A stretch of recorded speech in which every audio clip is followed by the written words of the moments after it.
भगवान शिव कहते हैं, मनुष्य को उसके कर्मों की सजा कैसे मिलती है। प्राचीन समय की बात है। कैलाश पर्वत पर माता पार्वती ने भगवान शिव से एक प्रश्न पूछा। माता पार्वती बोली, प्रभु, संसार में कई लोग अच्छे कर्म करते हैं, फिर भी उन्हें कठिनाइयों का सामना करना पड़ता है। वहीं कुछ लोग बुरे कर्म करते हैं, फिर भी कुछ समय तक सुखी दिखाई देते हैं। ऐसा क्यों होता है? भगवान शिव मुस्कुराए और बोले, देवी, इस संसार में कर्म का नियम सबसे बड़ा नियम है। कोई भी मनुष्य अपने कर्मों के फल से बच नहीं सकता। समय आने पर हर कर्म अपना फल अवश्य देता है। फिर भगवान शिव ने एक कथा सुनाई। एक नगर में दो मित्र रहते थे। पहला सत्यवादी, दयालु और ईमानदार था। दूसरा लालची, छल कपट करने वाला और दूसरों का धन हड़पने वाला था। समय बीतता गया। लोगों को लगा कि लालची व्यक्ति बहुत सुखी है, उसके पास धन दौलत बढ़ती जा रही थी, जबकि ईमानदार व्यक्ति साधारण जीवन जी रहा था। एक दिन लालची व्यक्ति ने एक गरीब किसान की जमीन धोखे से अपने नाम कर ली। किसान रोता हुआ भगवान शिव के मंदिर पहुंचा और न्याय की प्रार्थना करने लगा।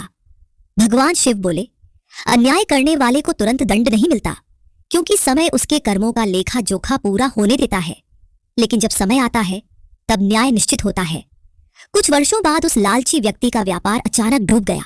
परिवार में कलह शुरू हो गई, धन समाप्त हो गया और जिन लोगों को उसने धोखा दिया था वही लोग उससे मुंह मोड़ने लगे। अंत में वह अकेला और दुखी रह गया।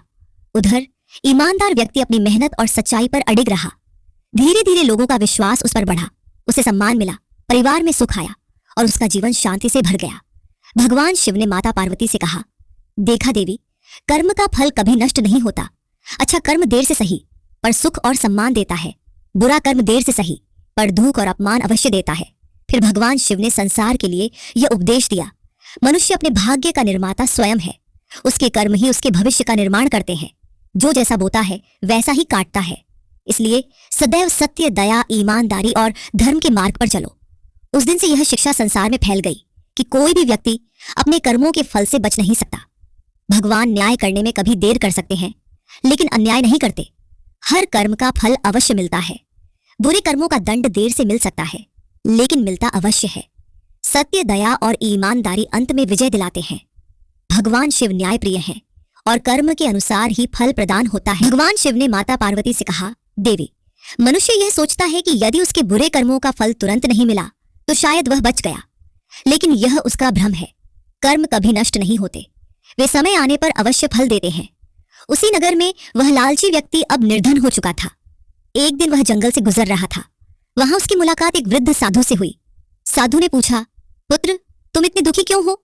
वह व्यक्ति रोते हुए बोला, मैंने जीवन भर धन कमाया, लेकिन आज सब कुछ खो दिया। भगवान ने मेरे साथ ऐसा क्यों किया? साधु मुस्कुराए और बोले, क्या तुमने कभी किसी गरीब का हक छीना था? क्या तुमने कभी किसी को धोखा दिया था? ये सुनते ही उसे अपने सारे बुरे कर्म याद आने लगे। उसने स्वीकार किया, हाँ, मैंने लालच में आकर अनेक लोगों को दुख दिया।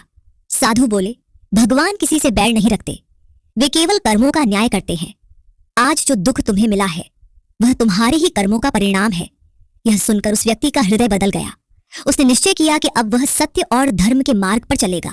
वह नगर लौटा और जिन लोगों के साथ उसने अन्याय किया था उनसे क्षमा मांगी। जहां तक संभव हुआ उसने उनका धन और अधिकार वापस लौटा दिया। गरीबों की सहायता करने लगा, भूखों को भोजन कराने लगा और प्रतिदिन भगवान शिव की आराधना करने लगा। कुछ समय बाद उसके जीवन में फिर से सुख आने लगा। इस बार उसे धन से अधिक मन की शांति मिली। माता पार्वती ने भगवान शिव से पूछा, प्रभु, यदि कोई मनुष्य अपनी गलती स्वीकार कर ले और सच्चे मन से पश्चाताप करे तो क्या उसके पाप क्षमा हो सकते हैं? भगवान शिव बोले, देवी, सच्चा पश्चाताप मनुष्य को बदल देता है। जो अपने बुरे कर्म छोड़कर धर्म, सत्य और सेवा का मार्ग अपनाता है उसके जीवन में नई शुरुआत होती है।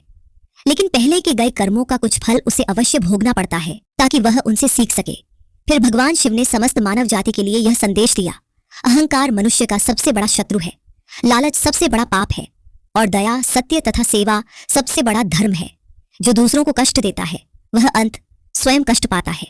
जो दूसरों की सहायता करता है उसके जीवन में सुख, शांति और भगवान की कृपा बनी रहती है। उस दिन से नगर के लोग समझ गए कि कर्म का न्याय अटल है।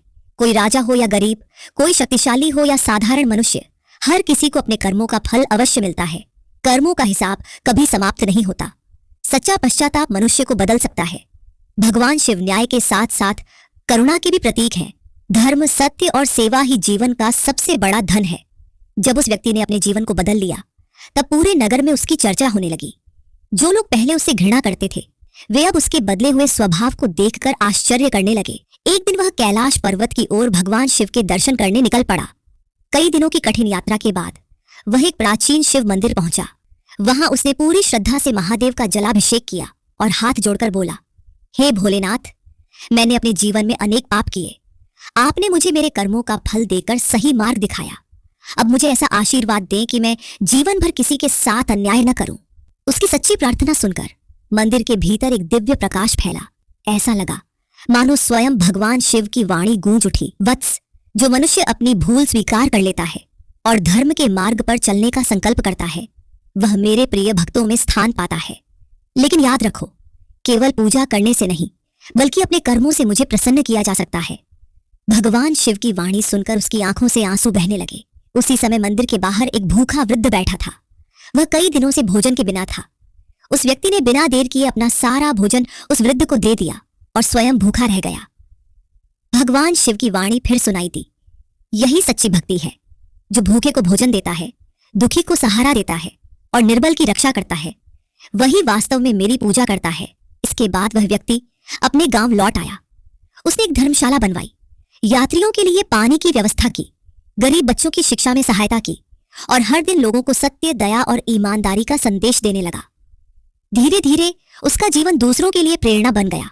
लोग समझ गए कि धन का सबसे बड़ा उपयोग दूसरों के कल्याण में है।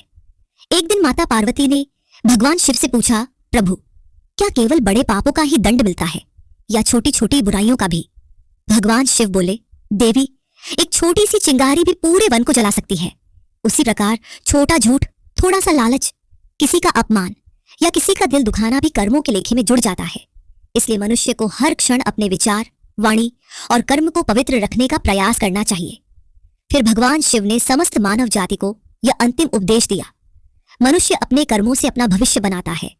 यदि वह प्रेम, दया, सत्य और सेवा का मार्ग अपनाता है तो उसका जीवन सुख, शांति और सम्मान से भर जाता है।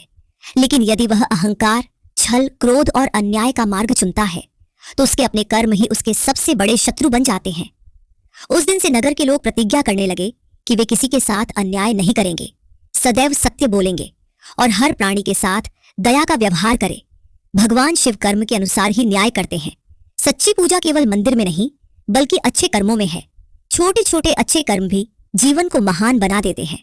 जो दूसरों का भला करता है भगवान स्वयं उसका कल्याण करते हैं।